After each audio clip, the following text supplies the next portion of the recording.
चलिए अभ्युदय मुख्यमंत्री अभ्युदय योजना में आपका स्वागत है।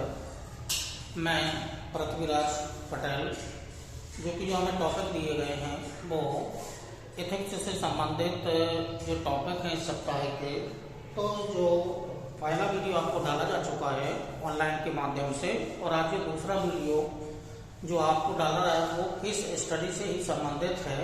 तो आज का जो दूसरा जो वीडियो है वो केस स्टडी से ही संबंधित है। एथिक्स का जो पेपर नंबर 4 है, कल भी आपको कुछ जानकारी दी गई थी कि पेपर नंबर जो जीएस का पेपर नंबर 4 है, उसमें जो 4 है उसमें जो केस स्टडी से संबंधित हैं वो प्रश्नों की संख्या 6 है। प्रश्न संख्या 6 होती है, यानी कि कुल प्रश्नों की संख्या 6 होती है, उसमें केस स्टडी है। तो कल आपको जानकारी दी गई थी कि कितने प्रकार से प्रश्न बनाए जा सकते हैं केस स्टडी से संबंधित। तो 4 प्रकार के प्रश्न केस स्टडी से संबंधित बनाए जा सकते हैं। तो उसमें कल आपको 1-2 केस स्टडी आपको सॉल्व करवाई गई होंगी, एक आपको होमवर्क में दी गई होगी। ठीक है, हो सकता है कि आपने होमवर्क वाला पोर्शन पूरा कर लिया हो। तो उसी क्रम में आज आपको जो नेक्स्ट केस स्टडी है वो आपको दे रहे हैं। तो जो पहले तो आपको केस स्टडी इनकी स्क्रीन के माध्यम से दे रहे हैं कि केस क्या है, और फिर आप उसको सॉल्यूशन कैसे सॉल्व करेंगे वो आपको इसी क्रम में आगे दे रहे हैं। तो केस स्टडी शुरू कर हो गया तो देना तुम। चलिए, तो देखिएगा, ये 2017 का क्वेश्चन है, क्वेश्चन नंबर 2 है। 2017 का क्वेश्चन नंबर 2 है। केस क्या है देखिएगा, आप IAS अधिकारी बनने के इच्छुक हैं और आप विभिन्न चरणों को पार करने के बाद, यानी कि प्री और मेंस करने के बाद व्यक्तिगत साक्षात्कार के लिए चुन लिए गए हैं। साक्षात्कार के लिए जब आप साक्षात्कार स्थल की ओर जा रहे थे तब आपने एक दुर्घटना देखी। ये दुर्घटना शब्द इम्पोर्टेंट है। दुर्घटना देखी जहां एक माँ और बच्चा, 2 व्यक्ति हो गए हैं, माँ और बच्चा, जो कि आपके रिश्तेदार थे, दुर्घटना के कारण बुरी तरह से घायल हुए थे। उन्हें तुरंत सहायता की आवश्यकता है। सहायता शब्द इम्पोर्टेंट है। सहायता थी। आपने ऐसी परिस्थिति शब्द आ गया है, ऐसी परिस्थिति में क्या किया होता? आप अपनी कार्यवाही का औचित्य समझाइए। ये केस स्टडी है, 2017 का प्रश्न है, क्वेश्चन नंबर 2 है। तो 2017 का क्वेश्चन नंबर 2 है। जो 6 प्रश्न आते हैं उन 6 प्रश्नों में प्रश्न संख्या 2 जो 2017 की है, ये 2017 का केस है। तो अब इसमें आपको क्या ऐसी परिस्थिति में आपको क्या करना चाहिए, क्योंकि आप IAS अभी बने नहीं हैं। IAS बनने के लिए साक्षात्कार देने जा रहे हैं। 2 चरण आपके पार हो चुके हैं, प्री और मेंस, लेकिन ऐसी घटना घट जाती है। तो ऐसी स्थिति में अब आपको क्या करना चाहिए, परिस्थिति है। तो अब आपको कैसे करना चाहिए, कैसे आप इस प्रश्नों को 250 शब्दों में लिखना है। 20 अंक का प्रश्न है। अब आप ऐसी परिस्थिति में क्या करेंगे, तो वो आपको सॉल्यूशन आपको दिया जा रहा है कि अब आपको ऐसी परिस्थिति में क्या करना चाहिए। तो बोर्ड के माध्यम से अब देखिएगा, जो 2017 का जो प्रश्न है वो क्वेश्चन नंबर 2 है। अब ऐसी परिस्थिति में अब आपको क्या करना चाहिए। तो चूंकि ऐसी परिस्थिति में अब आप क्या करेंगे, 250 शब्दों में आपको लिखना है। चूंकि विकल्प हो सकते हैं कि आप सहायता करें या आप सहायता ना करें, तो चूंकि विकल्प बढ़ सकते हैं कि ऐसी परिस्थिति में चूंकि आपकी जिंदगी भी दांव पर लगी हुई है, क्योंकि आपका अंतिम स्टेज है, साक्षात्कार है आपका। तो ऐसी स्थिति में यानी कि आप और आपका परिवार भी आपके साथ से जुड़ा हुआ है, समाज भी आपके साथ में जुड़ा हुआ है।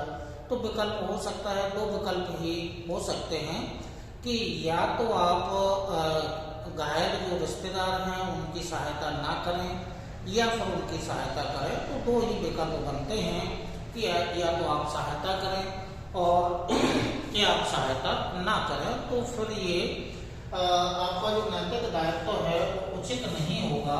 तो विकल्प यहाँ बनने की संभावना दो ही हो सकती है। अब चूंकि ऐसी परिस्थिति है, समय भी आपके पास यदि होता है क्योंकि समय का प्रतिबंध भी है, तो अब ऐसी स्थिति में अब आपको कैसे उत्तर का लेखन करना है। तो उत्तर के लेखन में कि चूंकि यहाँ का जो हितधारक समूह है तो साइड में आप हितधारक भी लिख सकते हैं या हित समूह है। जो हित समूह है वो दो ही हित समूह हैं।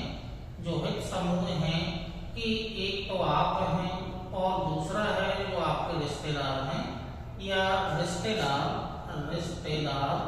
और रिश्तेदार कैसी अवस्था में है, रिश्तेदार घायल अवस्था में है।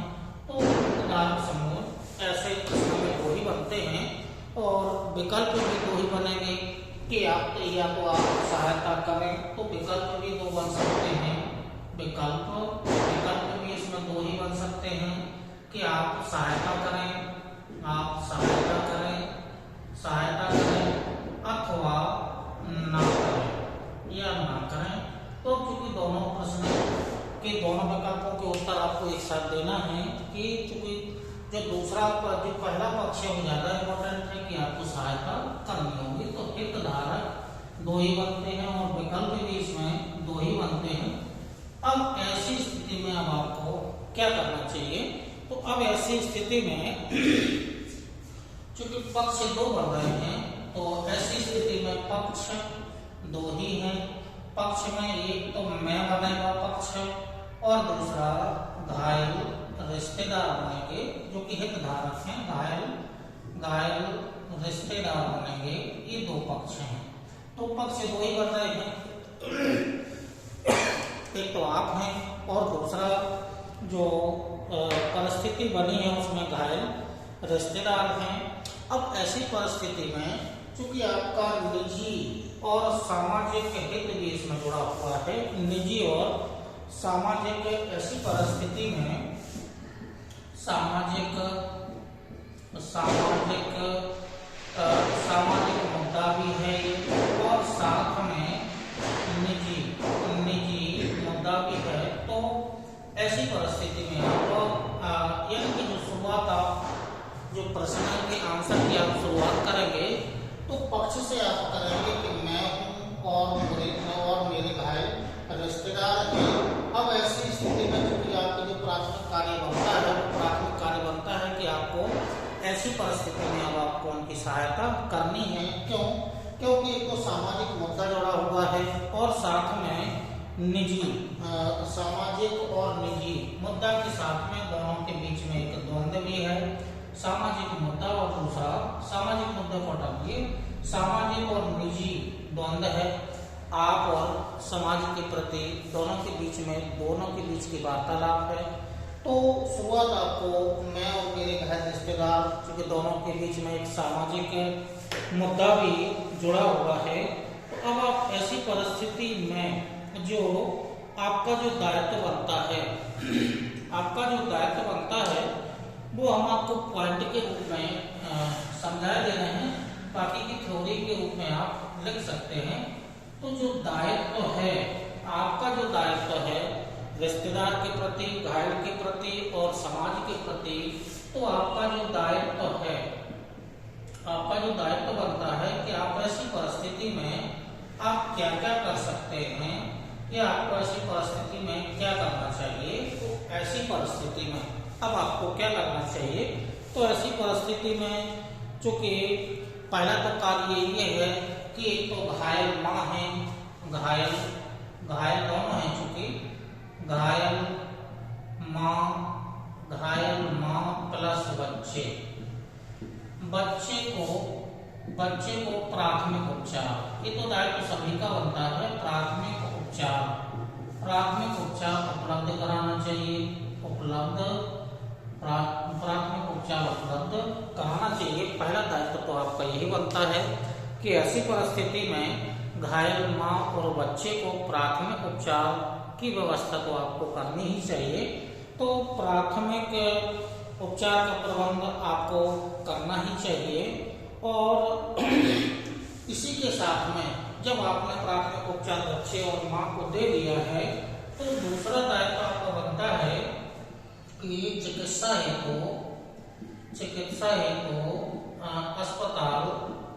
अस्पताल उनको भेजना या अस्पताल तक पहुंचाना या अस्पताल तक पहुंचाने का प्रबंध करना चाहिए, यानी कि प्रबंध करना चाहिए। तो जो दूसरा है, प्राथमिक उपचार के बाद उस घायल माँ और बच्चे को आपका दायित्व बनता है कि प्राथमिक उपचार के बाद उसे चिकित्सा की सुविधा हेतु या चिकित्सा के लिए उसे अस्पताल तक पहुंचाने का आपको प्रबंध करना चाहिए। आसपास यदि मित्र हैं, दोस्त हैं या अन्य कोई सामाजिक व्यक्ति हैं तो उनकी आप सहायता ले सकते हैं। लेकिन ऐसी परिस्थिति में आपको उन दोनों घायलों को आपको चिकित्सा के लिए आपको अस्पताल तक पहुंचाना होगा। ये दूसरा दायित्व तो ये बनता है। तो चाहे तो आप साथी की मदद ले लीजिएगा, जो भी वहाँ आसपास हो, चाहे तो आप साथी की मदद ले लीजिएगा अथवा स्वयं घायलों को कहाँ पहुंचाना है, घायलों को अस्पताल पहुंचाना है, तो अस्पताल तक उनको पहुंचाना है। तो ये भी दायित्व आपका बनता है। और जब दोनों घायल अस्पताल तक पहुंच जाएंगे, दोनों का इलाज प्रारंभ हो जाएगा, तो इलाज प्रारंभ होने के समय तक आपको करना क्या है कि आप नज़दीकी जो भी रिश्तेदार हैं, जो भी घायल हैं, तो रिश्तेदारों को सूचित करना है, रिश्तेदारों को सूचित करना है, ये सूचित करना है।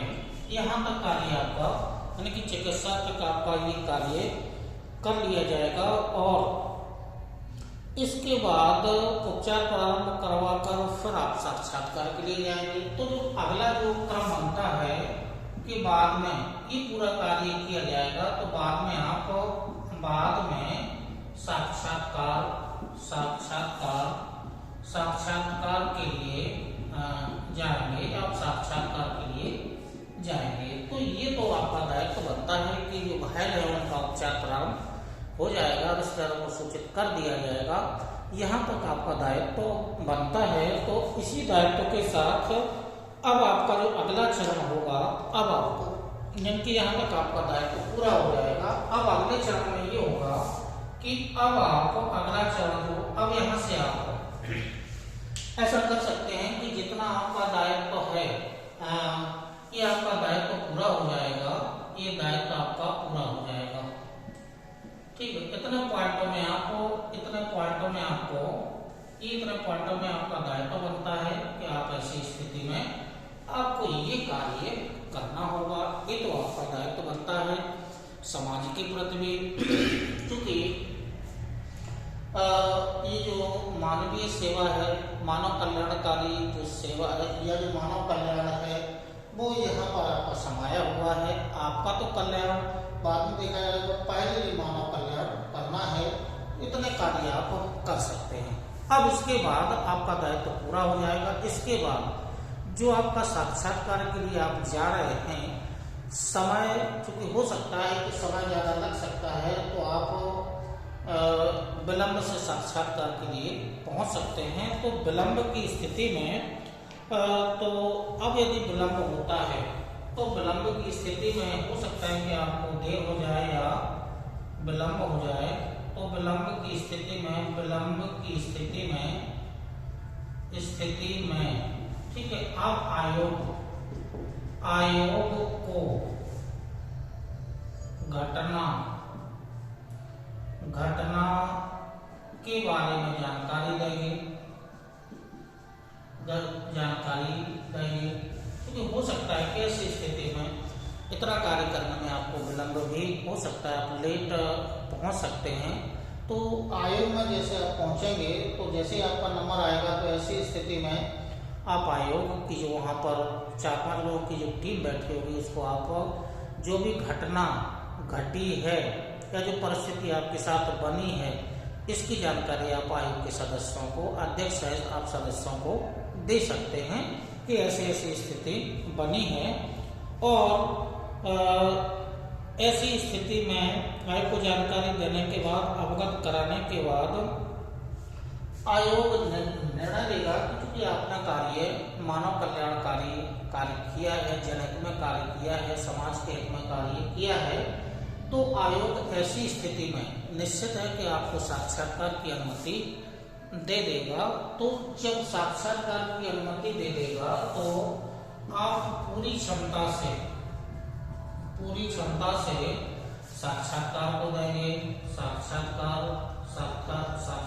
देंगे, क्योंकि ऐसी स्थिति में पूरी क्षमता के साथ पर आप साक्षात्कार को देंगे। और स्थिति ये भी बन सकती है कि विलंब की स्थिति में आयोग को उस घटना के बारे में जानकारी देंगे।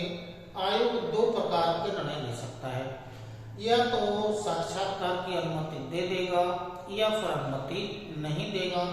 अनुमति देगा तो आपका प्रयास ये रहेगा कि पूरी क्षमता के साथ आपको इंटरव्यू देना है। और हो भी सकता है कि पहला तो साक्षात के बारे में जानकारी देंगे तो पहली स्थिति ये बनेगी, हो सकता है कि आयोग आपको मना भी कर सकता है कि टाइम के प्रति पंक्चुअल होना निश्चित है। तो ऐसी स्थिति में आपको आयोग मना भी कर सकता है। तो अब मना की स्थिति में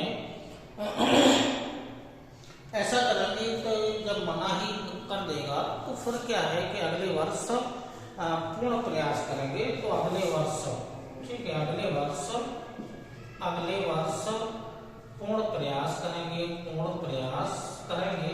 स्थिति ये है कि इसमें केवल इंटरव्यू नहीं है, प्री और मेंस होने के बाद साक्षात्कार होता है। तो आप यदि इंटरव्यू से बाहर हो जाते हैं तब भी आपको प्री मेंस देना ही पड़ेगा, क्योंकि ये इसके चरण हैं, स्तर हैं ही। तो हो सकता है कि आयोग मना कर दे, तो फिर अगले वर्ष आपको पूरा प्रयास करना होगा साक्षात्कार तक पहुंचने के लिए। पूरा प्रयास करेंगे तो ऐसा प्रयास आप कर सकते हैं। और ऐसी परिस्थिति में निर्णय अब चूंकि ये जो एक स्थिति बनती है कि दोनों कार्य हो गए हैं। अब क्योंकि जो एथिक्स की या जो नीति शास्त्र है, ठीक है, नीति शास्त्र की दृष्टि से क्या ठीक होगा, अब ये आपको यहाँ तक आप लिखेंगे एक पैराग्राफ हो जाएगा, ये जो दूसरा पैराग्राफ हो जाएगा, और लास्ट में नीति शास्त्र की दृष्टि से क्या सही है, तो वो स्थिति आगे बनेगी। तो आपको जो प्रश्न का उत्तर है, ऐसी स्थिति में निर्णय लेना कठिन कार्य है, लेकिन आत्मसंतुष्टि होगी कि दो जीवन को बचाया है। तो जो आपको अगला स्टेप जो आपको लेना है, क्योंकि क्या है कि ऐसी परिस्थिति है कि घायलों को अस्पताल तक पहुंचाएं या मदद ना करें तो ठीक नहीं है, पहुंचा तो समाज की दृष्टि से ठीक नहीं है, और इंटरव्यू छूट गया है तो आपके हित में ठीक नहीं है। तो अब चूंकि द्वंद्व की स्थिति है, दोनों परिस्थितियां बन रही हैं, तो ऐसी परिस्थिति में निर्णय लेना कठिन कार्य होता है, ठीक है। तो ऐसी परिस्थिति में निर्णय लेना कार्य कठिन होता है, लेकिन ये है कि आपको आत्मसंतुष्टि होगी।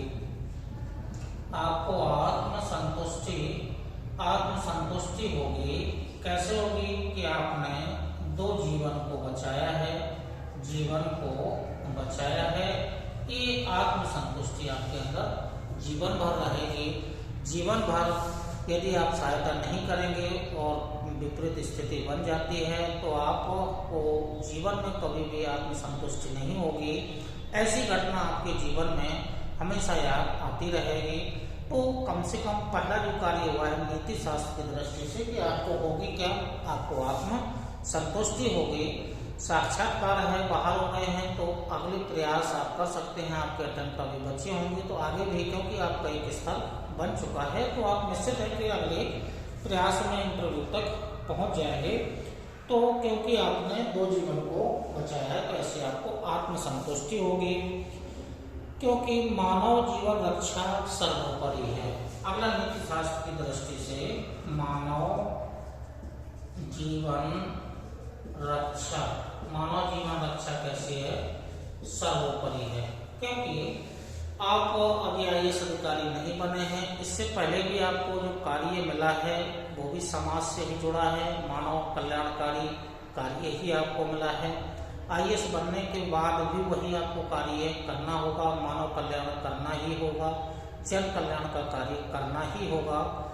ठीक है, तो ये इससे मानव सेवा और सिविल सेवा भी एक मानव कल्याण ही है। जो तीसरा पॉइंट बन सकता है कि जो सिविल सेवा है, सिविल सेवा भी क्या है? वो मानव कल्याण का ही कार्य करती है, वो मानव सेवा का कल्याण का कार्य करते हैं। तो ये नीति शास्त्र की दृष्टि से है। तो ऐसे प्रश्नों का जो उत्तर है वो आपको यहाँ पर हमने पॉइंट के रूप में लिख दिया है।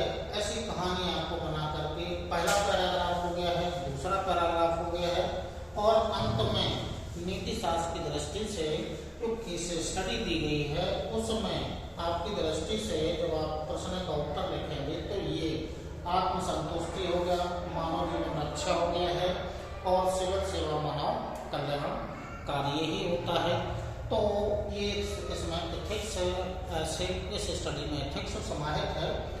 इसी क्रम में आगे आपको जो दूसरा जो अगला जो केस स्टडी है इसी क्रम में आपको स्क्रीन पर दिया जा रहा है। तो इसी क्रम में आगे आपको अगला केस स्टडी चलिए देखिए, जो केस है वो आप केस को पढ़ लीजिएगा जो आपको स्क्रीन पर दिया जा रहा है। केस क्या है?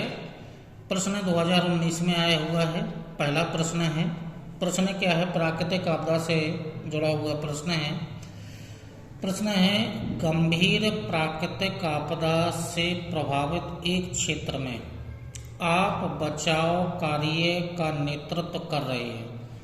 हजारों लोग बेघर हो गए हैं तथा भोजन, पेयजल और अन्य मूलभूत सुविधाओं से वंचित हो गए हैं। मूसलाधार वर्षा, ये मुख्य टॉपिक है। प्राकृतिक आपदा मूसलाधार वर्षा है। मूसलाधार वर्षा एवं आपूर्ति मांगों से क्षतिग्रस्त होने से बचाव कार्य बाधित हो गया है। विलंबित और सीमित राहत कार्य से स्थानीय लोग बहुत क्रोधित हैं।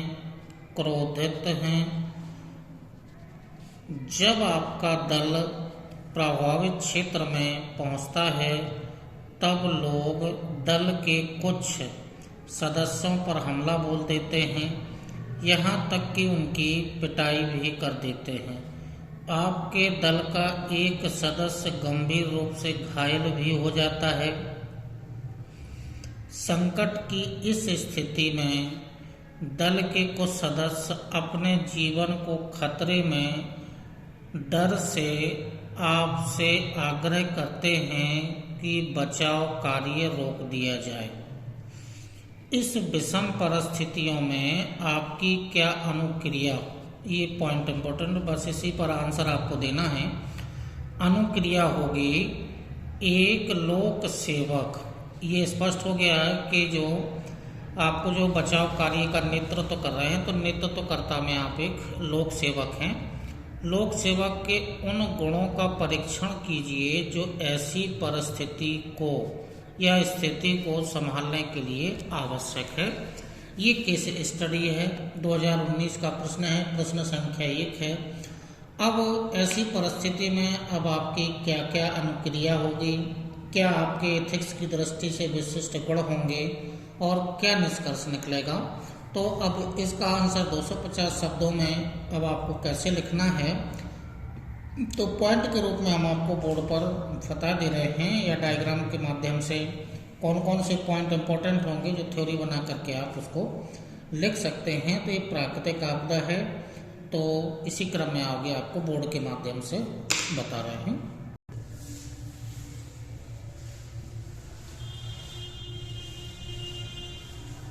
चलिए, तो जो दूसरा केस स्टडी है, आप लोग सेवक हैं, प्राकृतिक आपदा, अतिवृष्टि हुई है, मूसलाधार वर्षा हुई है, मूसलाधार वर्षा से परिस्थिति बनी है, बचाव का जो कार्य टीम के द्वारा किया जा रहा है और टीम का नेतृत्व करने वाले आप हैं और आप एक सिविल सेवक हैं। तो जो हित समूह है, हित समूह में क्या बन सकता है, इसमें हित समूह में क्या बन सकता है, हित समूह में आप क्या हैं, एक सिविल सर्वेंट है, लोक सेवक हैं, और दूसरे हित जो समूह के अंतर्गत होंगे जो प्रभावित लोग हैं, प्राकृतिक आपदा से प्रभावित लोग हैं, और साथ में आपकी टीम है। तो ये हित समूह हो सकते हैं। तो ये हित समूह हैं। तो जो हित समूह है, आप जो बचाव कार्य की टीम है, आप उसके हेड हैं, टीम के मुखिया हैं, और आप एक सिविल सर्वेंट हैं, आपकी टीम भी साथ में है। और दूसरा क्या है कि प्राकृतिक आपदा, मूसलाधार वर्षा से जो प्राकृतिक आपदा आई है उससे प्रभावित लोग हैं। तो तीन मुख्य रूप से ये हित समूह बन सकते हैं। अब ऐसी स्थिति में प्राकृतिक आपदा आई है, तो ऐसी स्थिति में जो आपकी अनुक्रिया क्या होगी, और प्रश्न में यह पूछा गया है कि इन विषम परिस्थितियों में आपकी क्या अनुक्रिया होगी।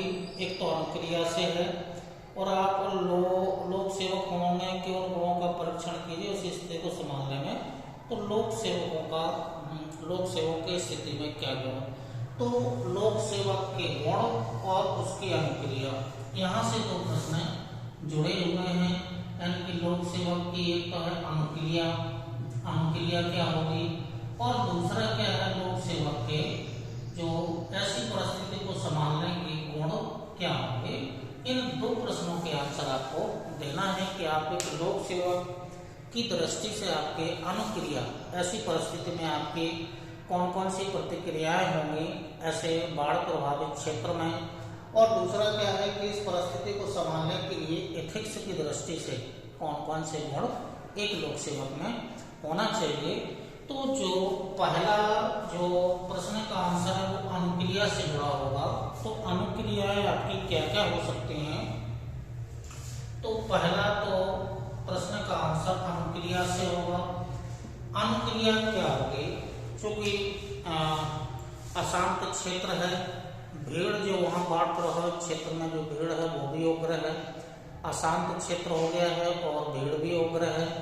अब ऐसी स्थिति में आपकी टीम और आप बचाव कार्य में लगे हुए हैं, लेकिन भीड़ उग्र है, चूंकि प्राकृतिक आपदा आई है, बाढ़ आई है, तो जो आवागमन का या जो परिवहन का माध्यम है, जो परिवहन का जो मार्ग वगैरह है वो भी अवरुद्ध हो गया है, बिजली की समस्या भी उत्पन्न हो गई है, वहाँ जो उग्र भीड़ है उसे खाने पीने की वस्तुओं का भी अभाव है।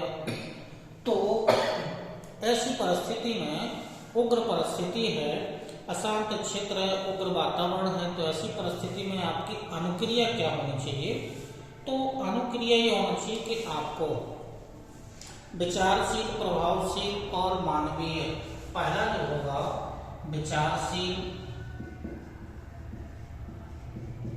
मानवीय, प्रभावशील, इन तीन शब्दों को लेकर के आपको बचाव कार्य करना है, आपको धैर्य रखना है। और यहाँ पर आपको ऐसा कार्य नहीं करना है कि अब आपको विचारशीलता के साथ मानवीय गुणों को ध्यान में रखते हुए, मानवता को ध्यान में रखते हुए और ऐसा कार्य करना है जो वहाँ पर आप प्रभाव दिखा सके। तो इन तीन शब्दों को लेकर के आपको बचाव कार्य करना है। और यहाँ पर ये है कि कायरता का कार्य आपको नहीं करना है। कायरता, आपको ऐसा कार्य नहीं करना है कि भीड़ यदि उग्र हो गई है तो आप ऐसे कार्य को, क्योंकि आपकी टीम ने पहले से आपसे कहा है कि ऐसे कार्य को हम छोड़ करके चले जाएं क्योंकि भीड़ उग्र हो गई है, तो आपको ऐसा कायरता का कार्य आपकी टीम को नहीं करना है। तो कायरता का कार्य नहीं करना है। ऐसी स्थिति में कायरता का कार्य, इनकी कायरता नहीं आपको दिखानी है। ऐसा कार्य आपको करना है कि कायरता नहीं आपको दिखानी है, परिस्थिति को आपको संभालना है। तो दूसरा पॉइंट आप इसके बारे में लिख सकते हैं। और चूंकि यहाँ पर ये है कि हजारों लोगों पर ध्यान केंद्रित करना है, तो यहाँ पर क्या है कि हजारों लोगों पर ध्यान केंद्रित करना है। हजारों लोगों पर आपको ध्यान केंद्रित करना है, क्योंकि आप और आपकी टीम के जो सदस्य होंगे वो संख्या में कम होंगे, लेकिन जो प्रभावित क्षेत्र है वहाँ पर हजारों लोग होंगे, उनके भी कुछ मानवीय गुण होंगे। ठीक है, उनका भी जीवन है, जैसा आपका जीवन है वैसे उनका भी जीवन है। तो हजारों लोग जो बेघर हो गए हैं, जो भूखे हैं, प्यासे हैं, तो उन हजारों लोगों पर आपको ध्यान केंद्रित करना है। और यदि आप ऐसा ध्यान केंद्रित करेंगे तो आप में आत्मबल उत्पन्न हो जाएगा, और वही बल जो आत्मबल उत्पन्न हुआ है, आत्मबल उत्पन्न हुआ है, वही आत्मबल आपको अपनी टीम के अंदर लाना है, तो ताकि कार्य सरल और सुगमता से किया जा सके और कार्य पूरा बचाव के साथ किया जा सके। तो दूसरा कार्य आप ऐसा कर सकते हैं। और साथ में आप ये भी कर सकते हैं कि जो आपकी टीम है, उदाहरण देकर उनको समझाना है, आपको समझाना है, अपनी टीम को समझाना है, और टीम के साथ साथ में हजारों लोगों का नेतृत्व भी आपको करना है।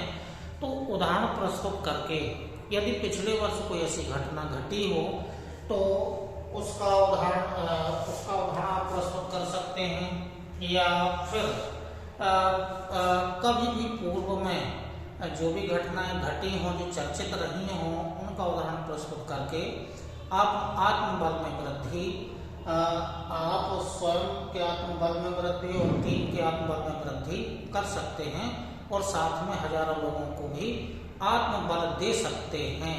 क्योंकि बचाव कार्य में आप और आपकी टीम है, लेकिन कुछ लोग, जो हजारों लोगों की भीड़ है, उसमें से यदि आप ऐसे उदाहरण प्रस्तुत करते हैं तो हजारों लोगों की भीड़ में से कुछ लोग ऐसे भी होंगे कि आपकी टीम को सहायता कर सकते हैं, बचाव कार्य में शामिल हो सकते हैं। तो आपको उदाहरण प्रस्तुत करना है। उदाहरण प्रस्तुत आप कर सकते हैं कि जैसे 2014 में जम्मू कश्मीर में ऐसी परिस्थिति बनी थी, जम्मू कश्मीर में ऐसी चूंकि बाढ़ की स्थिति बनी थी, अतिवृष्टि हुई थी, या फिर जो नोआखली, जो गांधी जी का जो नोआखली में जो दंगा हुए थे, जो नोआखली दंगा, ठीक है, इसमें गांधी जी ने इसका नेतृत्व किया था। नोआखली दंगे जो हिंदू और मुस्लिम के बीच दंगे थे। तो अब आप गांधी जी का उदाहरण भी प्रस्तुत कर सकते हैं कि जो गांधी जी ने जो नोआखली का नेतृत्व किया था, जो नोआखली दंगे थे वो हिंदू और मुस्लिम के बीच दंगे थे। उसमें गांधी जी रास्ते से जा रहे थे, लेकिन लोगों के द्वारा, उग्र भीड़ के द्वारा पत्थर फेंके जा रहे थे, कांच की बोतलें फेंकी जा रही थी। गांधी जी उन पत्थरों और कांच से होकर के गुजर रहे थे। तो ऐसे उदाहरण आप प्रस्तुत कर सकते हैं। तो उससे एक आत्मबल टीम को, वहाँ हजारों लोग हैं उनको, ऐसा तो आप ऐसे उदाहरण प्रस्तुत भी कर सकते हैं। तो इसी क्रम में लोगों का गुस्सा सरकारी सेवकों को प्रति भड़क सकता है, तो ऐसे आप उदाहरण प्रस्तुत करके आप उनको शांत करा सकते हैं। अब बचाव कार्य में क्या हो सकता है? बचाव कार्य में आत्मत्याग, समर्पण और साहस का कार्य करना है। तो बचाव का जो कार्य है, बचाव कार्य है। बचाव कार्य में आपको क्या क्या करना है, आत्मसमर्पण का कार्य करना है, आत्मसमर्पण करना है, धैर्य का कार्य करना है, आत्मत्याग का कार्य करना है, समर्पण का, धैर्य का भी आपको यहाँ धैर्य भी आपको रखना है, और साथ में ही एथिक्स की दृष्टि से होंगे, और साहस का कार्य भी आपको करना है। तो आत्मसमर्पण, समर्पण से कार्य करना है, धैर्य के साथ कार्य करना है और साहस के साथ आपको कार्य करना है। तो इससे क्या होगा कि इससे ये होगा कि यदि आप ऐसा कार्य करते हैं तो हो सकता है कि वहाँ जो हजारों लोगों की भीड़ है, उन हजारों लोगों की भीड़ में से, उसी भीड़ में से कुछ लोग आपकी सहायता कर सकते हैं, नेता का, कुछ नेता भी यहाँ पर आकर के सहायता कर सकते हैं, कुछ एनजीओ हैं वो भी आपकी सहायता कर सकते हैं। यदि आप ऐसा कार्य करते हैं तो सहायता कर सकते हैं। सहायता कौन कर सकता है, ये लोग सहायता, यानी जनता के साथ साथ में नेता, एनजीओ, ये भी आपकी सहायता कर सकते हैं। तो जो आपका जो अभियान कार्य है वो सफल हो जाएगा। चूंकि यहाँ पर क्या है कि ये कार्य तो हैं, ये सब आपके साथ में जुड़ा हुआ है, लेकिन ये भी है कि आप हैं, आपकी टीम है, आपकी टीम से चूंकि उग्र भीड़ है कभी भी कुछ कर सकती है। तो आपको ये भी ध्यान रखना है कि आपकी जो टीम है उसकी सुरक्षा की जिम्मेदारी भी आपके ऊपर है। तो टीम की सुरक्षा की जिम्मेदारी भी है, टीम की सुरक्षा की जिम्मेदारी भी आपकी है। तो ऐसे कार्य आपको करना है कि कार्य भी हो जाए, भीड़ को शांत भी किया जा सके, बचाव कार्य पूरा किया जा सके। तो ये तो ऐसे आपको प्रश्न जो इतना पॉइंट है, इन्हीं पॉइंटों के बारे में आपको लिखना है। एग्जाम्पल आप कोई से भी दे सकते हैं। तो ऐसा कार्य, ऐसे उत्तर आप ऐसे प्रश्न का उत्तर आपको ऐसी परिस्थिति में ऐसे आपको आंसर देना है। अब जो विशिष्ट गुण है, जो अनुक्रिया है, अनुक्रिया का जो आंसर है वो इतना शब्दों में इन पॉइंटों को फोकस आपको करना है। यदि आप अनुक्रिया के अंतर्गत ये पॉइंट करते हैं तो सिविल सेवक की दृष्टि से ये उचित होगा। अब सिविल सेवक की दृष्टि से जो दूसरा जो प्रश्न है, उस सिविल सेवक की दृष्टि से कौन कौन से विशिष्ट गुण होना चाहिए सिविल सेवक के अंदर ऐसी परिस्थिति में कार्य करने के लिए। तो अनुक्रिया तो हो गई है। अनुक्रिया के बाद जो इसी के अंतर्गत जो दूसरा टॉपिक है, जो दूसरे प्रश्न का उत्तर है, वो दूसरे प्रश्न का उत्तर भी आप इसी क्रम में आपको देना है जो एथिक्स की दृष्टि से होगा। तो एथिक्स की दृष्टि से जो आपको जो देना है वो एथिक्स, ये नीति शास्त्र की दृष्टि से आपको देना है। एथिक्स की दृष्टि से जो सिविल सेवक के, सिविल सर्वेंट के कौन कौन से कैरेक्टरिस्टिक होते हैं वो पॉइंट के रूप में हम आपको दे रहे हैं। तो विशिष्ट गुण कौन कौन से होना चाहिए, विशिष्ट गुण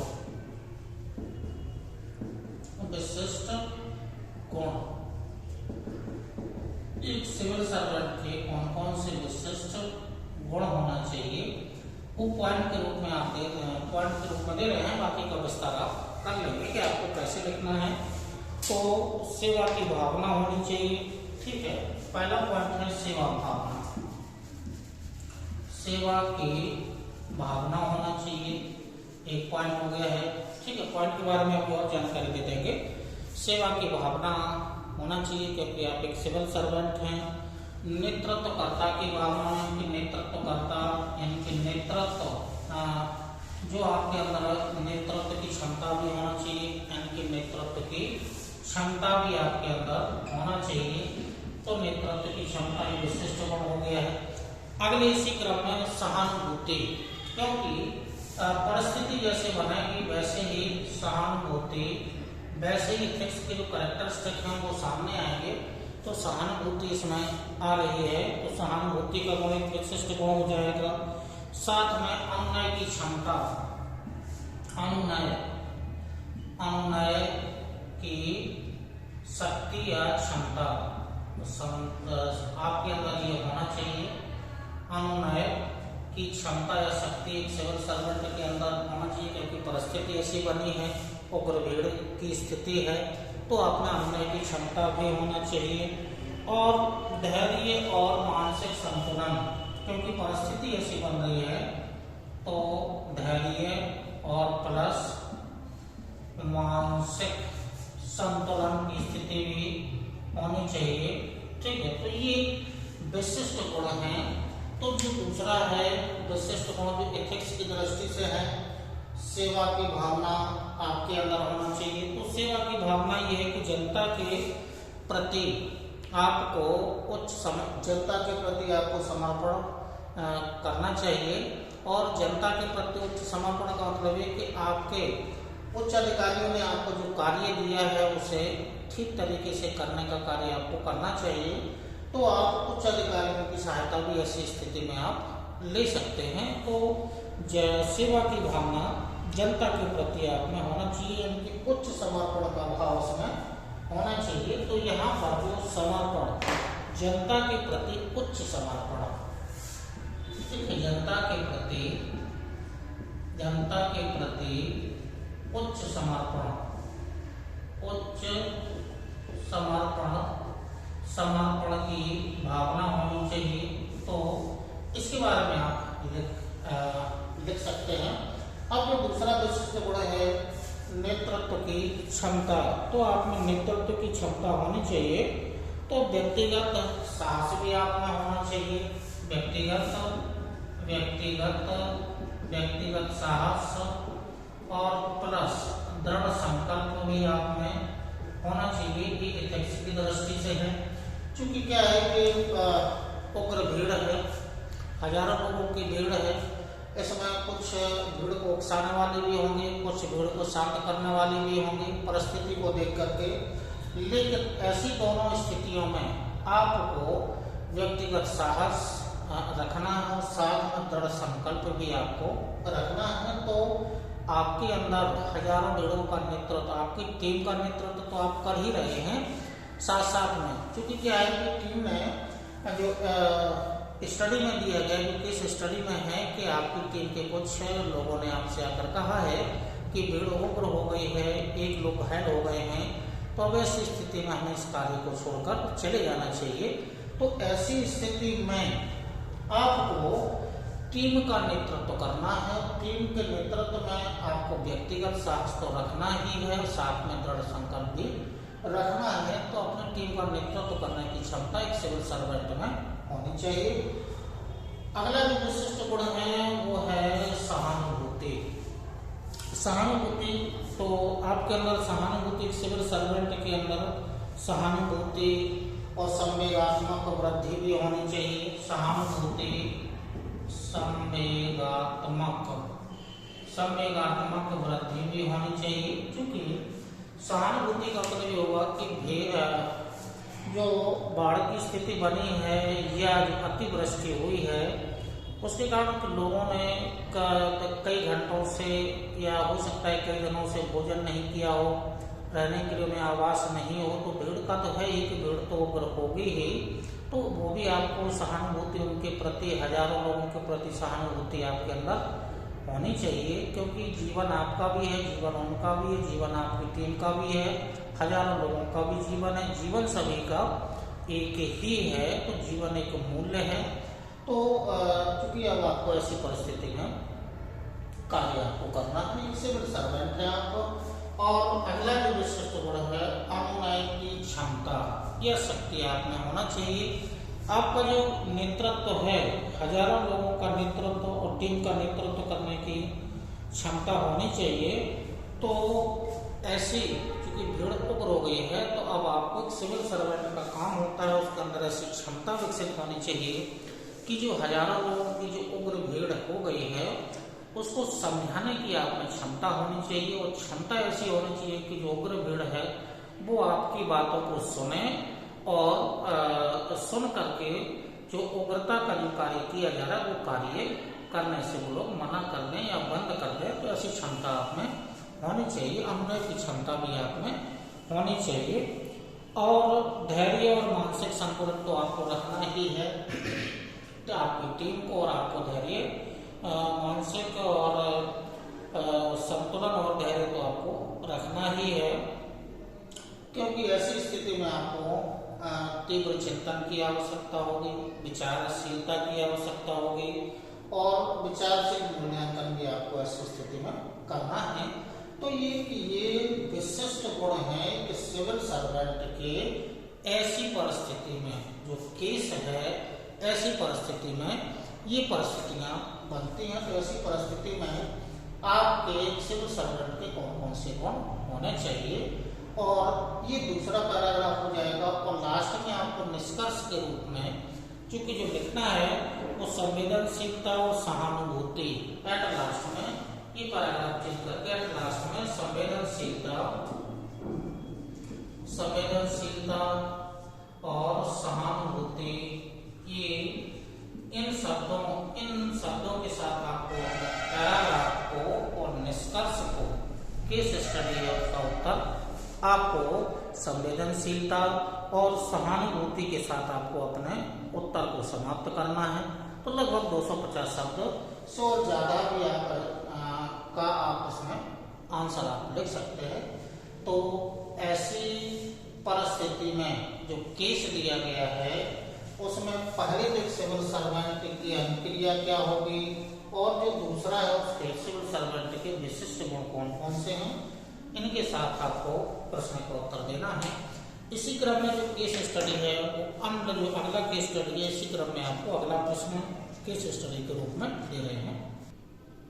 चलिए, जो वर्ष 2019 में क्वेश्चन नंबर 6 केस के रूप में है, तो अब आपको उसका अध्ययन करना है। ये जो प्रश्न है ये ठोस प्रश्न है, इसमें जो नीति शास्त्र के जो नियम हैं, जो सिद्धांत हैं, वो इसमें सभी लागू होंगे।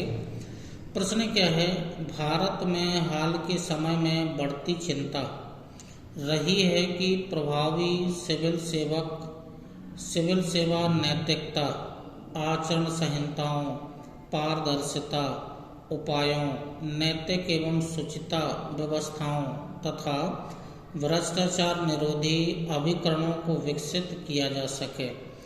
इस परिप्रेक्ष्य में 3 विशिष्ट क्षेत्रों पर ध्यान देने की आवश्यकता को महसूस किया जा रहा है, जो सिविल सेवाओं में शुचिता और नैतिकता को आत्मसात करने हेतु प्रत्यक्ष रूप से प्रासंगिक हैं।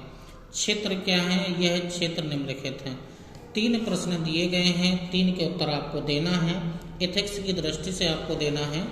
पहला प्रश्न है, सिविल सेवाओं में नैतिक मानकों और ईमानदारी के विशिष्ट खतरों का पूर्वानुमान करना।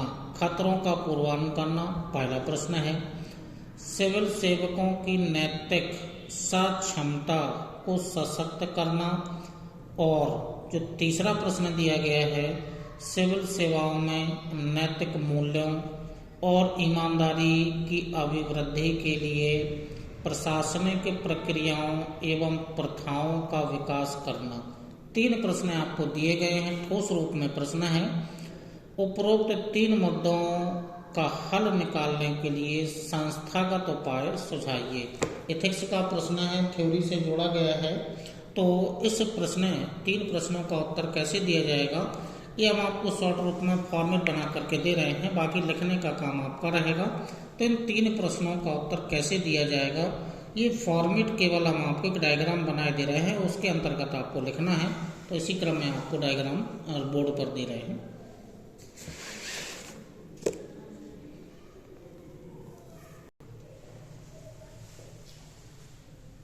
चलिए, प्रश्न नंबर 6 जो केस के रूप में है वो आपको स्क्रीन पर दिया गया है। अब इस प्रश्न का उत्तर कैसे आप देंगे, वो एथिक्स की दृष्टि से है। तो उसमें एथिक्स के बहुत सारे सिद्धांत उसमें लागू होंगे, क्योंकि सैद्धांतिक रूप से प्रश्न पूछा ही गया है।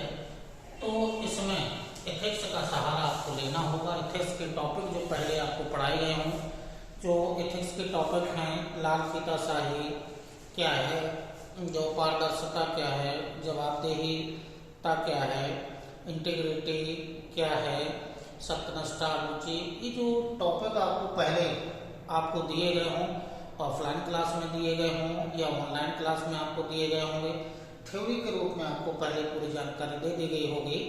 अब यहाँ पर जो प्रश्न पूछा गया है वो पूर्ण रूप से एथिक्स की जो थ्योरीज हैं उनसे जुड़ा हुआ प्रश्न है ये। तो इसमें आपको अपनी तरफ से ऐसे प्रश्न का ऐसी केस स्टडी में आपको यानी कि प्रभावशीलता दर्शानी है कि आप एक सिविल सर्वेंट के लिए कौन कौन से एथिक्स के टॉपिक होंगे। तो जो प्रश्न संख्या 1 है, तो पहले तो ये है कि इसमें अंतर्निहित जो मूल्य हैं वो क्या क्या होंगे। तो प्रश्न में अंतर्निहित मूल्य, अंतर्निहित मूल्य क्या होंगे। तो अंतर्निहित मूल्य के लिए आप ऐसे फॉर्मेट आप ऐसे बना सकते हैं कि अंतर्निहित मूल्य एक डायग्राम के रूप में आप दे सकते हैं। अंतर्निहित मूल्य क्या होंगे, तो सिविल सेवक की नैतिक सोचिता, ठीक है, नैतिक सोचिता, नैतिक सोचिता, नैतिक यानी कि सिविल सर्विस मैन के लिए है नैतिक सोचिता। अंतर्निहित मूल्य समय ये है शासन में सत्यनिष्ठा, शासन में सत्यनिष्ठा, सत्यनिष्ठा ये दूसरा अंतर्निहित मूल्य है। नैतिक अभिवृद्धि, नैतिक अभिवृद्धि, नैतिक अभिवृद्धि। और नैतिक मूल्य जो जवाबदेही, पारदर्शिता, जवाबदेही,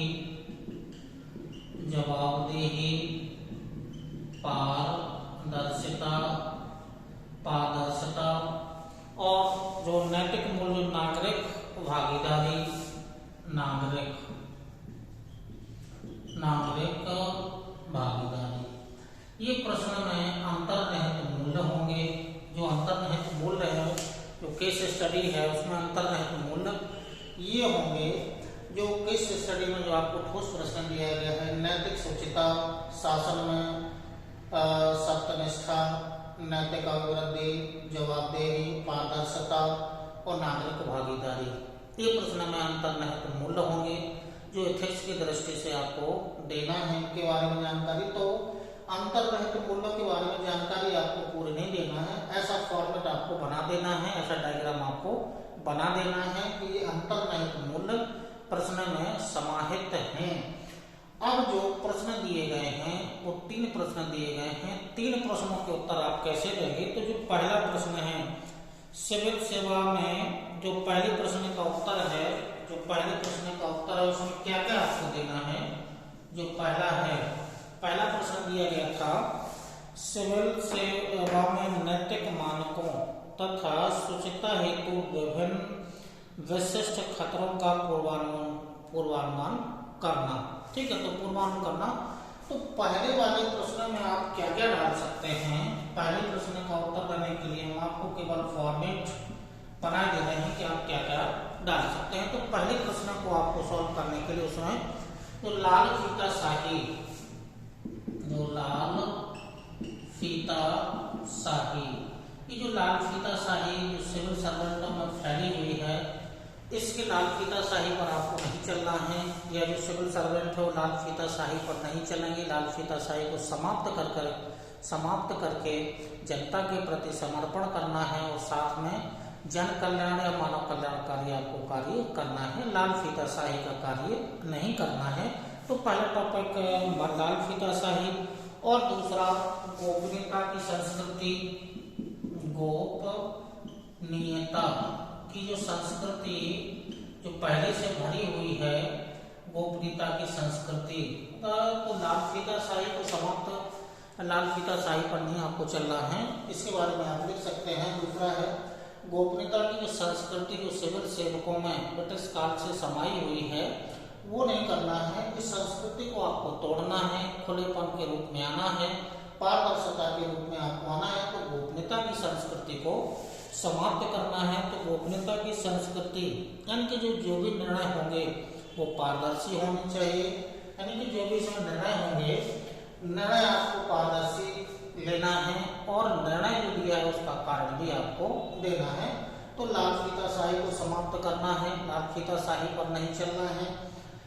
गोपनीयता की संस्कृति को समाप्त करना है कि आप जो भी निर्णय लेंगे उनमें खुलापन होना चाहिए, पारदर्शिता होना चाहिए और जो भी निर्णय लिया है उसका कारण भी आपके पास होना चाहिए। तो दूसरा पॉइंट पहले प्रश्न में डाल सकते हैं। तीसरा जो पॉइंट है अपर्याप्त शिकायत प्रणाली, पहले ऐसा था अपर्याप्त शिकायत प्रणाली, अपर्याप्त शिकायत प्रणाली, ठीक है, अपर्याप्त शिकायत प्रणाली। तो जो अपर्याप्त शिकायत प्रणाली है इस ऐसी पद्धति को आपको समझना है। वर्तमान में क्या है, साइंस टेक्नोलॉजी का युग है, प्रत्येक क्षेत्र में पारदर्शिता लाई जा रही है। तो अपर्याप्त शिकायत प्रणाली की जो पहली स्थिति अब वो शिकायत प्रणाली की स्थिति को बदलना होगा। टेक्नोलॉजी के युग में जो शिकायत के साधन है वो सारे शिकायत के साधन बन चुके हैं। ईमेल, जीमेल, जो भी शिकायतें, बहुत सारे शिकायतों के साधन बन चुके हैं। और जो चौथा जो आप इसमें डाल सकते हैं पक्षपातपूर्ण व्यवहार, ये प्राचीन उसमें समाया हुआ था पक्षपातपूर्ण व्यवहार। ये पक्षपातपूर्ण व्यवहार की प्रणाली भी आपको समाप्त करनी होगी, पारदर्शिता लानी होगी, निस्वार्थता आपको लानी होगी। तो आचरण और नियमों का आचार संहिता लागू करके प्रणाली को प्रभावशाली बनाना है। तो पक्षपातपूर्ण व्यवहार भी आपको नहीं करना है। तो आपको निस्वार्थता के साथ, खुलेपन के साथ आपको कार्य करना है। तो जो पहले प्रश्न का जो आंसर है, लालफीताशाही को समाप्त करना है, गोपनीयता की संस्कृति को समाप्त करना है, अपर्याप्त शिकायत प्रणाली को समाप्त करना है, ऐसी परिस्थिति को समाप्त करना है, पक्षपातपूर्ण व्यवहार नहीं करना है, ये परंपरागत ये विशेषता उसमें जुड़ी हुई है। तो पहले प्रश्न का उत्तर आप ऐसे दे सकते हैं। अब जो दूसरे प्रश्न का उत्तर है वो आप कैसे दे सकते हैं? जो दूसरे प्रश्न का है, जो दूसरा प्रश्न है नैतिक क्षमता को सशक्त करना। जो दूसरा प्रश्न है, जो दूसरा है नैतिक क्षमता से जुड़ा हुआ है, इसको सशक्त बनाना है। तो अब इसमें आप क्या क्या डाल सकते हैं? तो प्रश्न के उत्तर में जो डाल सकते हैं प्रशिक्षण और प्रदर्शन का मूल्यांकन करना है, प्रदर्शन भी करना है, प्लस उसका मूल्यांकन भी करना है, प्रदर्शन भी करना है, मूल्यांकन भी करना है। इस टॉपिक के अंतर्गत आप लिख सकते हैं पुरस्कार और सम्मान, पुरस्कार और सम्मान में वृद्धि करना है, पुरस्कार और सम्मान में वृद्धि करना है, समावेशी कार्य करना है, समावेशी कार्य भी करना है। और एट लास्ट में जो दूसरे प्रश्न का उत्तर होगा वो एट लास्ट में सामाजिक और सांस्कृतिक सक्षमता में वृद्धि भी करना है, सामाजिक प्लस सांस्कृतिक सक्षमता भी आपको रखनी है, इसमें वृद्धि भी करना है। तो नैतिक सक्षमता को सशक्त यदि करना है तो 4 टॉपिक के अंतर्गत आप अपने उत्तर को लिख सकते हैं। प्रदर्शन और मूल्यांकन करना है, पुरस्कार और सम्मान का कार्य करना है, समावेशी विकास का कार्य भी करना है, सामाजिक और सांस्कृतिक क्षमता को बढ़ाना भी है। तो 4 टॉपिक के अंतर्गत आप नैतिक क्षमता का विकास कर सकते हैं। अब जो तीसरा प्रश्न है वो तीसरे प्रश्न का उत्तर भी आपको कैसे देना है वो भी आपको बोर्ड के माध्यम से आपको दे रहे हैं। तो जो तीसरा प्रश्न है, अब तीसरा प्रश्न क्या है? नैतिक मूल्यों, ईमानदारी, अभिवृद्धि हेतु प्रशासनिक क्रियाओं एवं प्रथाओं का विकास करना। अब कैसे आप करेंगे?